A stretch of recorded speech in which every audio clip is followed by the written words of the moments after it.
So we are here to imagine ESIP in the year 2031. I want to welcome you all to the future, which you will construct with amazing fidelity in your imaginations and help us work back to the year 2021. And we all remember how horrible that year was. So we're looking for people who can remember the before times and imagine the after times. And so we're going to start, and I want to thank everyone for being here. Take a look at the notes. We are here to be kind to each other and to contribute our ideas and our imagination to how ESIP will shape itself going forward. And so I'm going to start with a short video that reminds us of what we're not doing this year, which is gathering in one place and being with each other. And so I will share my screen and kick us off here.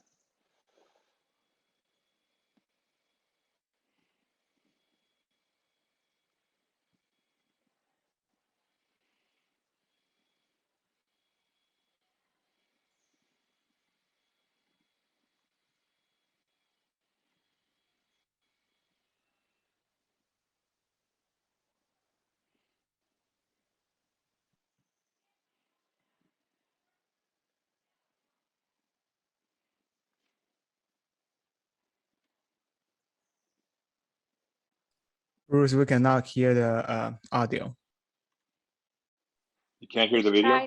Try stopping sharing and share again and click the box at the bottom that says share audio. Okay. We'll.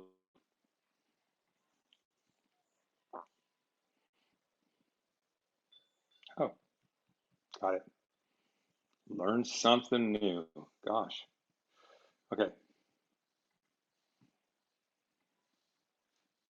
It is my first ESIP. Didn't even know it existed before, but it's great. With the smaller groups, it seems there's more progress made. There's more conversations that are having as opposed to, I'm gonna talk about my research for 15 minutes and then we're gonna talk about something else. And I feel like there's already progress just in a few days. So for me, it was like, wow, like kid in a candy shop. Like immediately, I was like, I'm gonna learn so much here and I'm gonna learn it so fast and I'm gonna come back every single time. And I think I've only maybe missed one meeting since. We have many opportunities to interact informally as a part of the meetings. So it's not just sitting in rooms staring at PowerPoints. There are very interactive sessions. There are social events and other venues where we really do encourage interaction as opposed to what some people think of as when they go to meetings as dark rooms with PowerPoints. ESIP is one of the most engaging, most fun conferences I've ever been to. It's just a very welcoming community, very diverse community, and just the whole spirit of ESIP keeps me coming back year after year.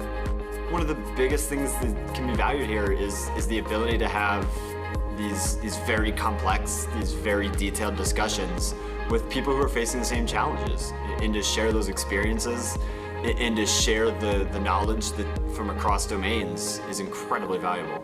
I have to say that it's of academic, type of conferences or spaces, it's so relaxed and people are here to have a good time and also to work together. And so the confines of, in academia, you can be very hierarchical. That's kind of left at the door to a certain extent. And I think that allows for people to get along really well. This is a dynamic group. It's a dynamic meeting. I'm very impressed by the media coordination, the smoothness of the operations. Even if you're done, you can't deal with sessions. There's like so many other people you bump into. Like, what are you doing?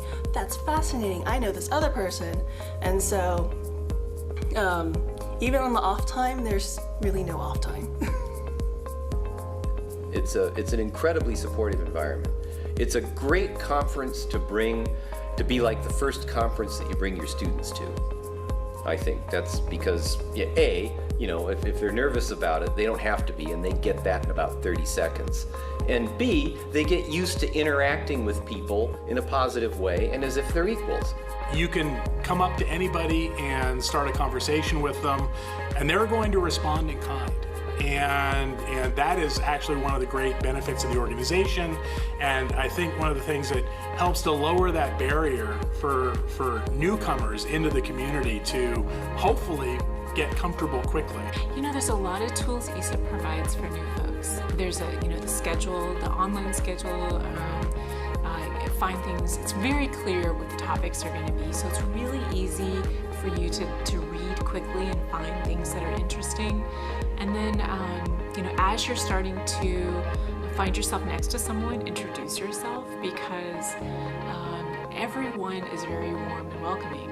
Your professional reputation isn't on the line. The fact that we don't present papers or do review or any of that kind of stuff. You can just stand up and talk. I really like the idea of this unconference. I think that's going to get, I just was outside on the board there, and there's a lot of interesting ideas that people are kind of crowd voting up, and I think there's going to be a great four sessions in that unconference.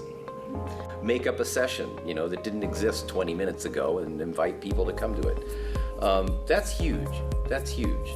I enjoyed networking with people both at my stage of career, and yes, there was definitely older, more mature career people who would interact with me. For us in the data center infrastructure and technology area, it's a combination of science and technology at the same time. So from an informatics perspective, I really feel this is the one conference that kind of does the home run.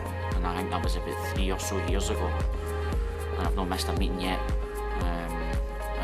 Just the crowd in general, I think that I get on with people here, so I've got the bug now, and I think I'll be back. That's me, I've got the bug.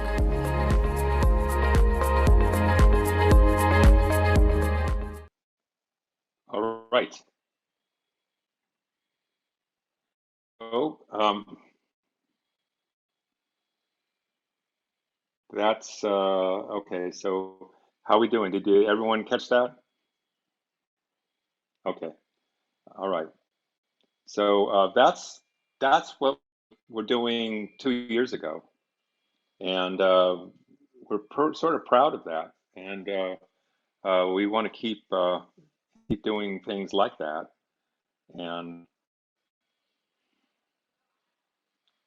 But we also have this period where we've learned a lot about how to meet remotely, how to pick up new members who would never travel to a meeting, how other groups are meeting. We have this sort of rather vast experience of a new reality of how you can meet and not, and how you can network better on video than we thought possible before. And so we are going to explore how, and we also have administration in DC, and we have new, I'm afraid, occurrences in the climate that are reminding us that we need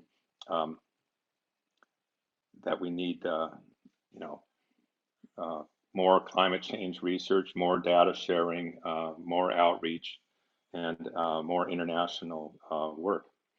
So what we're going to do here, and there are now 39 people. So we are happy that everyone's here. We're going to mine your brains for the next 10 minutes or so, and take a look at the notes document, because we don't have enough moderators for every breakout. We're going to break out into groups of let's say 5. So, and we only have 6 moderators, but perhaps some of the other staff can hop on and help out. And you'll notice in the notes that there are breakout room notes documents. Okay, so if you're moderating, you can go to the breakout room notes document and take your notes there. Okay, and you can when we come back, we'll do some sharing too. So the first thing is, and let me share my screen one more time without without sound. Well, I mean, I'll speak, but okay.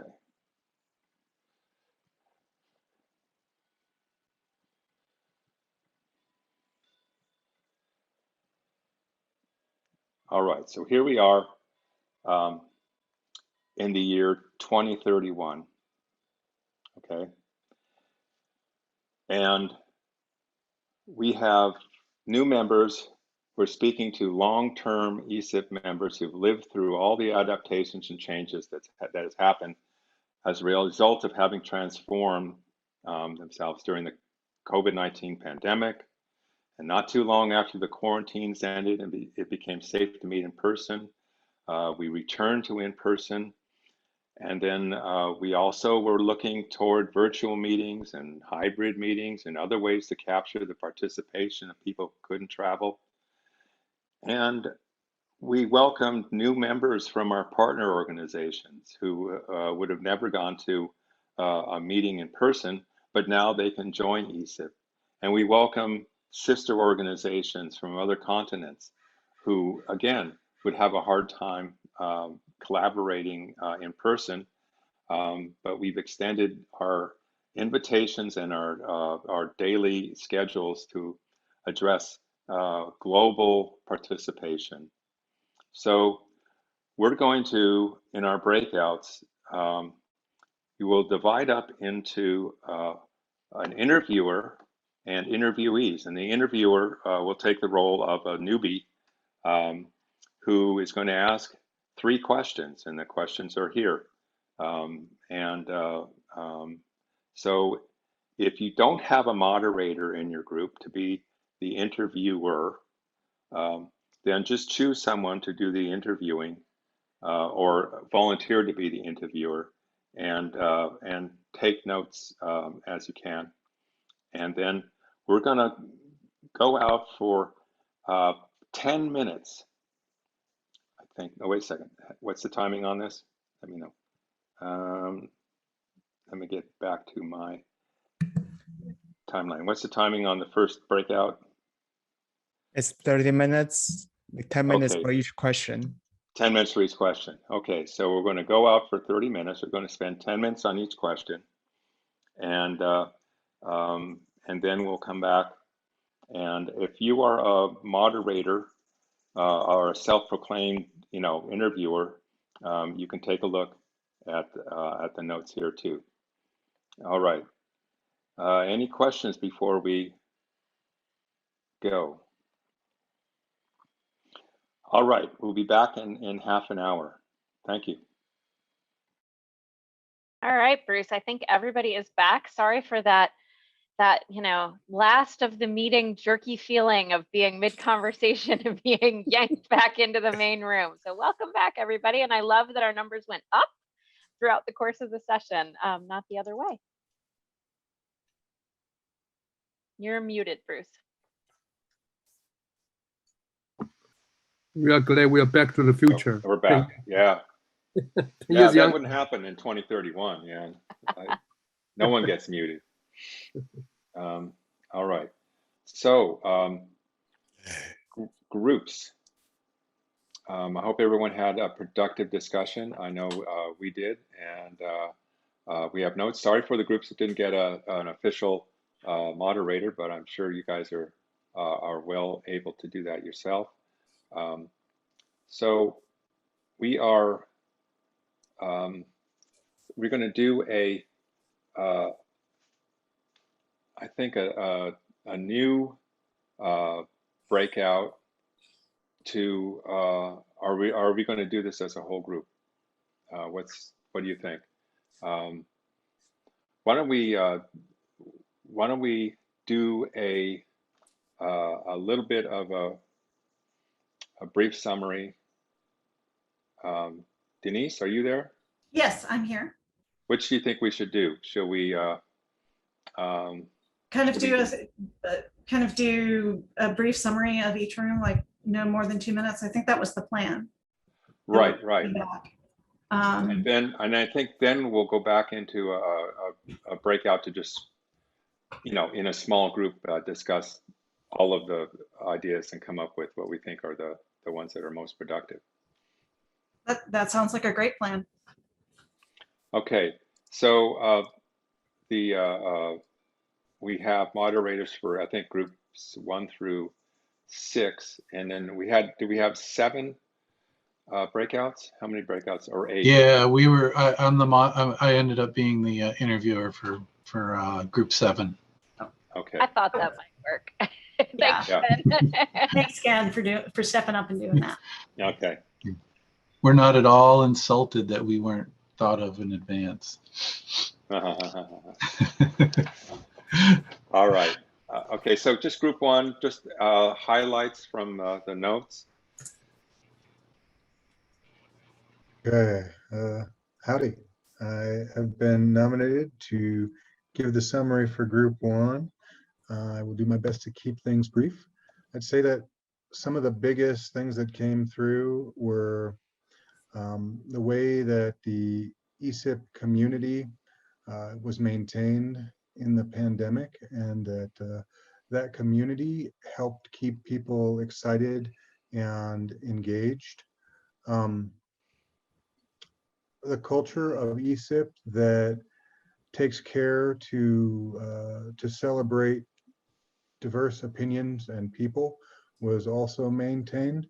I think that another thing that was pointed out is, rather than kind of muddle through the tech, ESIP drew on both internal and outside expertise to facilitate a system of online engagement that was generally successful. And in 2031, we also really see that hierarchies within the organization and without have been addressed, meaning that there's a bottom-up governance from the clusters, as well as the top-down assistance from the folks in the administration side. And also in the context of community, ESIP organizations have worked to build long-term partnership and trust.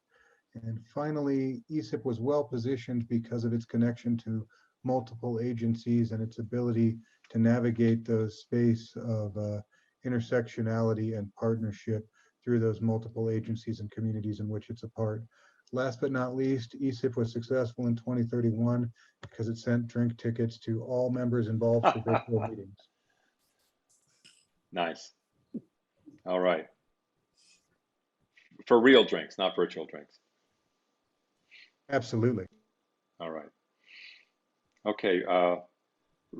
Breakout room number 2. I'm in the breakout number 2, and I forgot to nominate other people, so I guess that's my job to do it now. And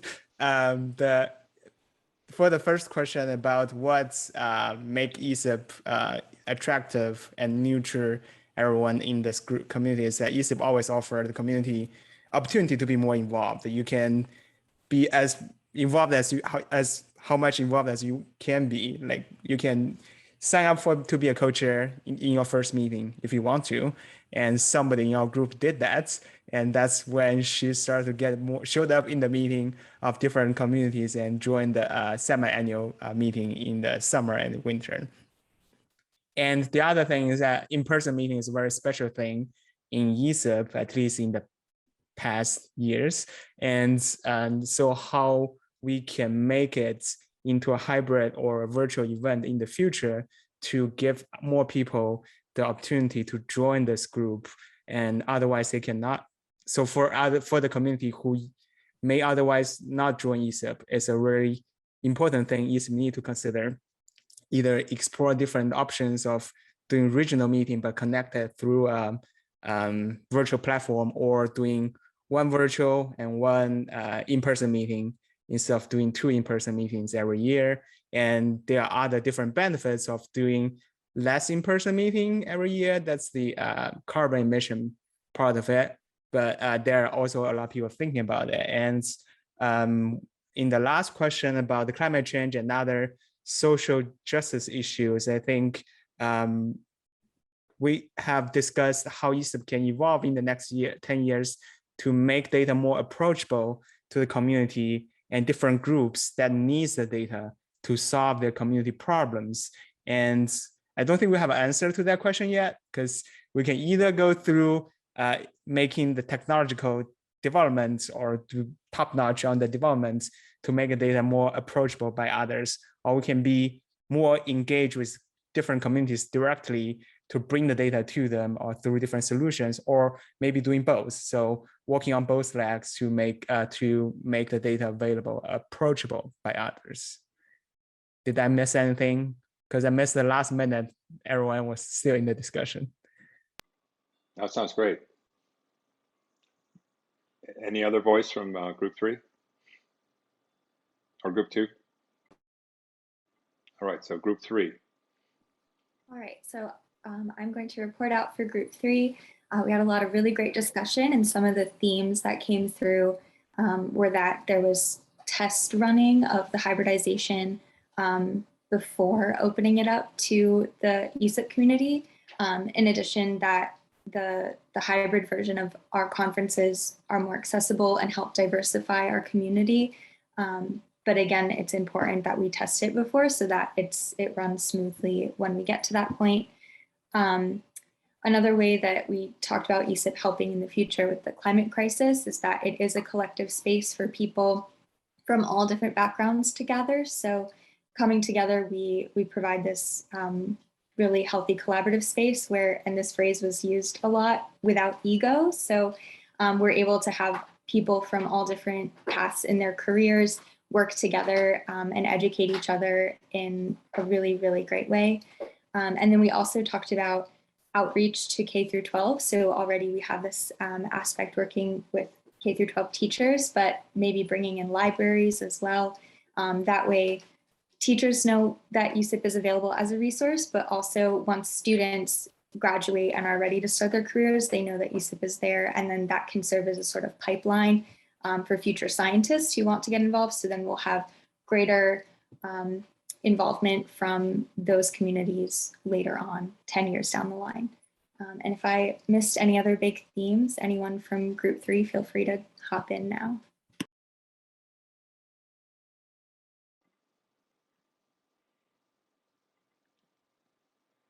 Okay, group 4. We started off noting that ESIP has always had this open sense, open community. We let people, hop into clusters. We're well prepared to include virtual participants. Before the pandemic, we did what we could. We're open to new technologies, and now we have a new impetus to work with new groups, add more diverse members, not just new organizations, but groups within existing ESIP member organizations. ESIP is structured to force people from different parts of the data chain, value chain, to work together too. So that's a kind of diversity that ESIP maintains, starting from the beginning of ESIP. Diversity, let me turn my video on. Diversity is who is at the table, and inclusivity is who feels welcome. And ESIP has always been working to make everyone feel welcome. And in the next 10 years, we've expanded that welcome across the planet and within our society to new people. ESIP in 2031 is engaging more scientists to put their ego aside and come to ESIP and be a part of ESIP. So it's not just technologists, data users, but it's also the more scientists who are within ESIP. So what we did was we made sure that our members understood how their work makes a difference to the planet and how ESIP can make a difference for their work. We engaged youth in climate scientists. We really hopped into the hybrid version of meetings in a way, and the holograms worked really well with the glasses, so that we had virtual people, you know, sort of in the room, active and noticeable and speaking, so that you know, no one was on mute. We didn't have to worry about that. We pivoted, as the planet pivoted to more climate science. We found ESIP was at the forefront of research and able to make immediate impact. So we were able to put teams together to propose for all the new funding that was available on the US side. We put more projects and programs out to young scientists. We not only had high school teachers working, but went into grade schools and worked to build a new cohort of scientists. And we made our research products into applications for the real world. So 2031 was a good decade to be in. Okay. How about group number 5? Ashley, did you want to do that one, or do you want me to do it? Yeah, and we can tag team with it. Sure. So what we talked about is kind of echoed through the first 4 groups that spoke. There was the increase of virtual meetings and virtual engagements, and increasing diversity among the participants, since the virtual format does allow more people to access these kind of meetings. And we want to carry those lessons forward into future meetings. We found that the integrated platform being used now is very helpful, and it could be built upon even more to make it a more smoother experience for conferences. The asynchronous interaction amongst participants and speakers gave a lot of flexibility for people who are in different time zones and their schedules may not line up with when things are live. So that having these different documents continuously updated helped out. One person suggested maybe creating a story map or notebook of sorts, kind of like the Esri story maps. So that way it's just of the conference, and then it can link different files, data sets, videos, other things that go into the research and other great things that ESIP members are doing. I guess you could call it kind of like a traveling conference notebook in a sense. And then in the next decade, we want to continue expanding collaboration across different domains, especially doing outreach to domain scientists, as one domain scientist mentioned that they weren't familiar with ESIP products at first, and then didn't realize that the products they were using were affiliated with ESIP. So just doing that kind of outreach could bring ESIP more to light in different communities. And then maybe making some more interdisciplinary clusters where there's a technology or informatics center around a domain science, like a specific domain science. And then one person suggested maybe having a session at one of the meetings each year that focused on a specific objective and related it to kind of a hackathon style. Is there any other points that I missed? No, I think you hit all the good stuff. Oh, perfect. Okay. Let's see, group 6. That's me. We had such a fabulous group. Some common themes that I've already heard is the community is really what enabled ESIP to get to the place it is in 2031.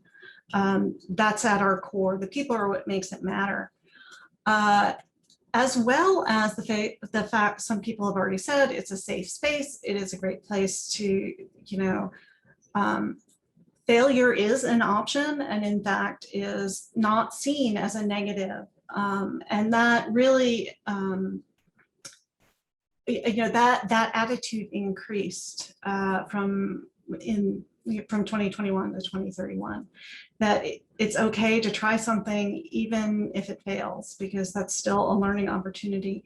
And it didn't matter who you are, you could propose an idea. And one of the things one of the lessons that we learned from making the pivot from these great in-person meetings to fully virtual for a few years and then back to this great hybrid was that it allowed different voices to be heard. We've heard, expanding the reach, the diversity, getting more traditionally underserved communities involved, more citizen scientists involved, the communities that are impacted by the data that we are helping make matter. And one of the great things about one of the things that we learned when we moved to all virtual is that we started hearing some different voices, even of people who had been attending in person. The option to have a discussion in the chat or pose questions on Slido. So questions that had more interest would rise to the top and we could ask those questions. And not just the extrovert who could make it the fastest to the microphone to have their question answered. Other things that really enabled ESIP to be the strong organization that it is in 2031 was actually the nimbleness, the responsiveness, the lightweight upper level structure. The fact that ESIP has been a distributed organization really helped it really embrace a lot of these changes. It's a place to have respectful discussions and disagreements. And one of the great things that I think needs to be highlighted about ESIP in 2031 is some of the actual actions that have taken place, like becoming a place to actually publish your data. Instead of just providing those recommendations and guidelines and leading practices, we put action behind it. We took our values and put them into action, and that helped demonstrate and helped broaden the appeal and the name recognition of ESIP. And that was really an important thing that we felt was, the fact that ESIP was fully embodying its values, that not just they were putting them into action. Anyone in group 6 want to add anything else? I wanted to elaborate on what you just said, the fact about the point about us taking the bull by the horns, as it were, with publishing. And when we opened up our publishing group to do data publishing and publish other models and other outputs that nobody else knew how to publish, and rather than just throwing recommendations out there and hoping someone would catch them, we went ahead and showed how it could be done.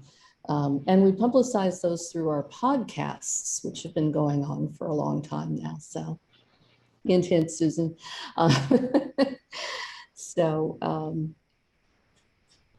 Sharing the credits and valuing the community are definitely things that keep ESIP going far into the future. Yeah, that was another important point, that ESIP kind of sits at the boundaries of public-private government. And can embrace all of those and become a neutral space, has become that neutral space where we can enable those conversations that may not be able to happen in other places.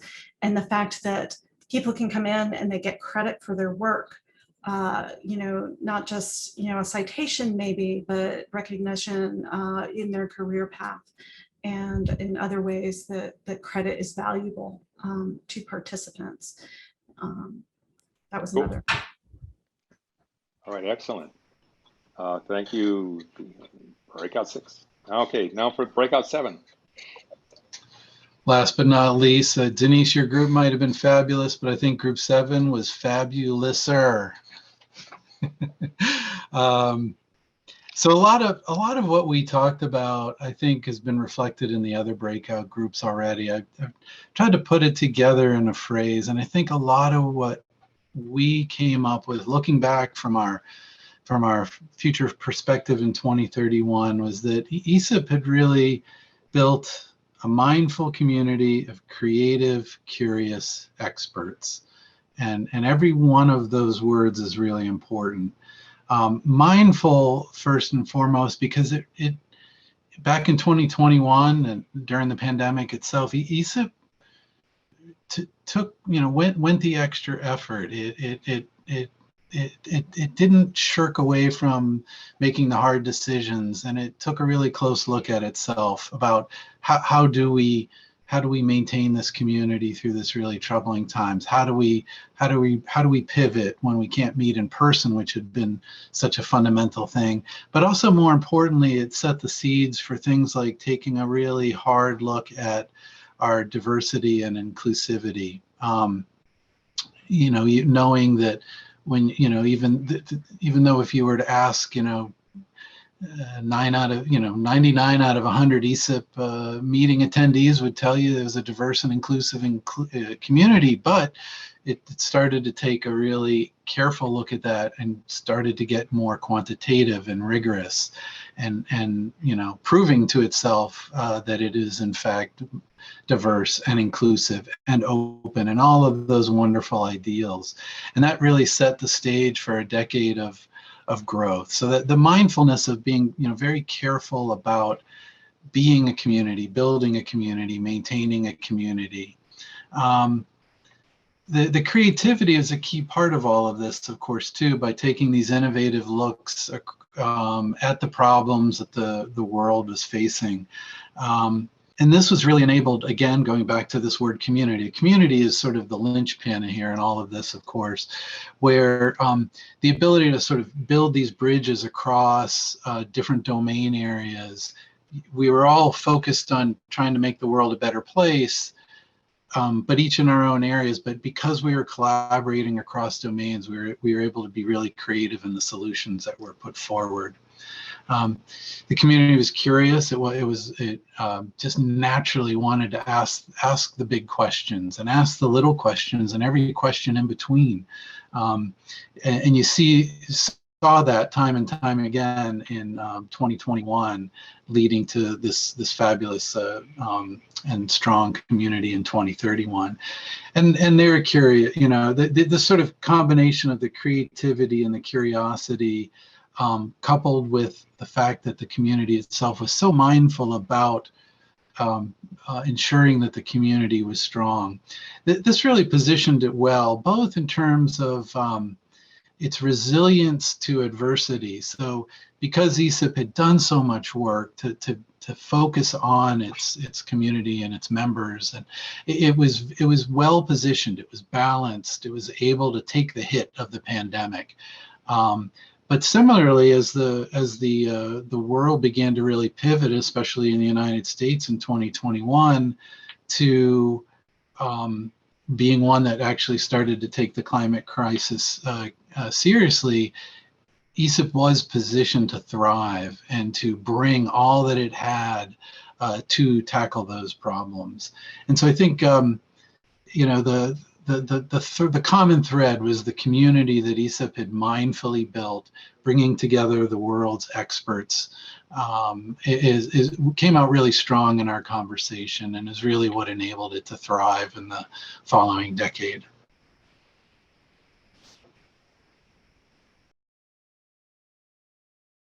All right, thank you. Wow. Okay.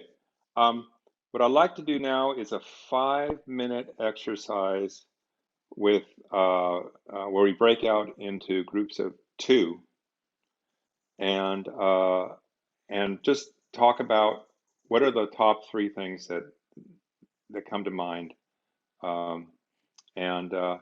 Each group can go to the notes. There's a single ESIP note taking. Let me share that real quick, and just start putting in the capture takeaways. Capture 3 takeaways. So we'll just have a list of like 45 3 takeaways, or 25, or whatever it is. How's that sound? Let's go for it. So can we just break out into groups of 2? Is that possible, or is that too many? I got that all set for you. Okay, for 5 minutes.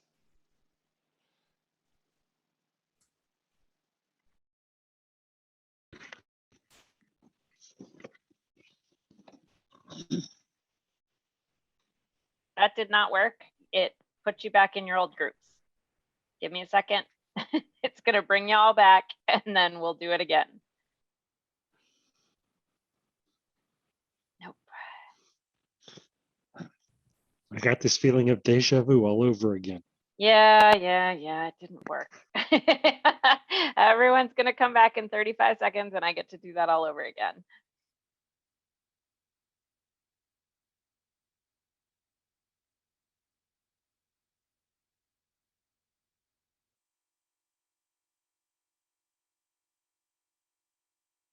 Get to watch this countdown. 15, 14. I wish I could just yank them all back right now.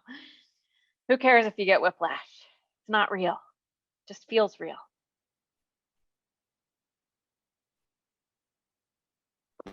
Just envision the sailing background, sliding across the water. It's all good. Sorry about that, folks. So we were talking about failure, right? Yeah, exactly. Not Fun afraid with of failure. There we go. Yay, Susan. Let's try that again. I said breakout rooms, and I am going to recreate them. Before we do that, can I ask a very quick question? Yeah. Sure. Is there a specific place you would like notes on these 3 takeaways? Yeah, let me put that in the chat. Thank you. Okay, it says I've got 16 rooms, assign automatically, and I'm going to hit recreate. That's kind of what I did last time. So I'm, fool me once, okay, I'm going to try. That looks better. That looks better. I've got all the rooms with 2 of you in each room. Go. We'll take off. We just have a few minutes left for sort of a final summation. I think the future is full of all of these possibilities that weren't there 2 years ago. And ESIP is culturally and I think maybe technically capable of taking advantage of how we can move forward. It's it's going to take a fair amount of effort, and we may need to staff up in terms of getting more technical capabilities for our in-person meetings to be hybrid. That's not easy at this point. In 2031, it could be a lot easier, but right now it's not easy. And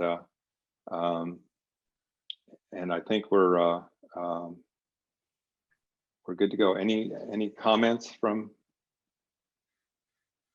Just speak up, Steve. At the risk of pissing off a bunch of people, which I'm really super good at, I see ESIP as one of the only organizations of its type to survive 10 years. That's not an established federal agency. You have the track record, and there's a secret sauce here that it's been around 20, and it keeps getting better at what it's doing, and the outputs get more relevant. So I would say of all the data organizations, ESIP has the best shot at being around in 10 years, not only just surviving, but thriving.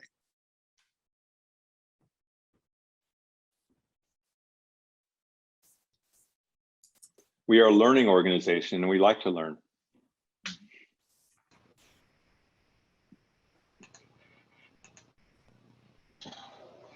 See what's in the chat. And go ahead.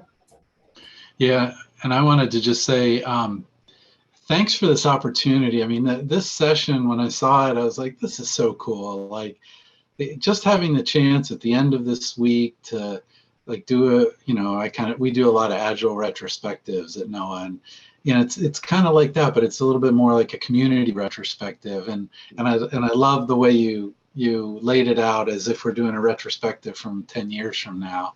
And so I really appreciate that opportunity for all of us to have a moment to sort of step out of it and think back to today, and what really makes this group so special. So I just wanted to share my heartfelt thanks to the organizers of the session for this opportunity. Yeah, thanks to all the community fellow moderators who came on board too. Thank you. This is super valuable to me, super helpful to me. Having been here, just barely over 1 year, to feel the support and the encouragement of such a community, people that have been here for decades, people that have just joined. A lot of great ideas. Podcasts are on the list of things of many, so thank you for that suggestion. There is no shortage of talent. So that's the hardest part of a podcast, is having a good pool to pull from. So thank you to everybody. Let me just say on the publishing side that give me a call with ESIP. We created a preprint service that's now it's Earth Archive. It's up on the California Digital Library, and they may be open to other publishing opportunities paid for by the Golden State of California. So we can start a data publishing cluster and see how it runs.